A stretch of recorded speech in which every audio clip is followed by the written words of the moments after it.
পৃথিবী সৃষ্টি করার পরে পৃথিবী কাঁপে, আল্লাহ পাথর দিয়ে পেরেক মারলেন, পৃথিবী আর কাঁপে না। সুবহানাল্লাহ। ফেরেশতারা দেখে তো অবাক। ফেরেশতারা বলে, আল্লাহ পাহাড়ের এত শক্তি, পাহাড় গেড়ে দিলেন পৃথিবীতে, আর পৃথিবী কাঁপে না। হাল মিন খালকিকা আশাদ্দু মিনাল জিবাল, আল্লাহ আপনার সৃষ্টির মধ্যে পাহাড়ের চেয়ে শক্তিশালী কি কিছু আছে? আল্লাহ বললেন, নাআম, আছে। আল হাদিদ, লোহা। লোহা পাহাড়ের চেয়ে শক্তিশালী, কারণ লোহা পাহাড়ে মারলে পাহাড় ভেঙে যায়, ঠিক কিনা? ফেরেশতারা আরো অবাক, লোহা এত শক্তিশালী।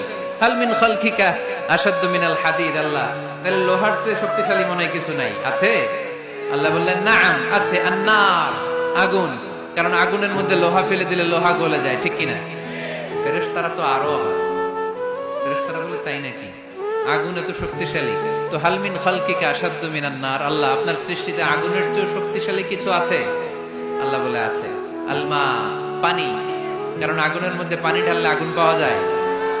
ফেরেশতারা তো এবার আরো অবাক, পানি এত শক্তিশালী, ওই পানি ঘট ঘট ঘট ঘট করে আমরা খাই, এত শক্তিশালী আল্লাহ। হাল মিন খালকিকা আশাদ্দু মিনাল মা, আপনার সৃষ্টিকুলের মধ্যে পানির চাইতে শক্তিশালী কি কিছু আছে?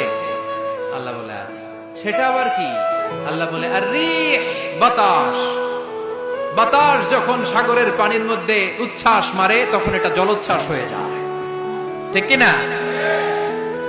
বাতাসের ধাক্কায় পানি জলোচ্ছ্বাস হয়ে এক জায়গা থেকে আরেক জায়গায় যায়।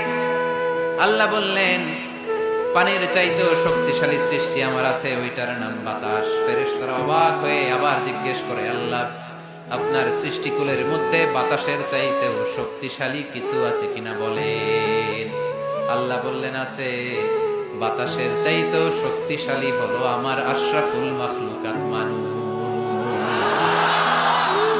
মানুষ শক্তিশালী, ওই মানুষ যে মানুষ গোপনে দান করে।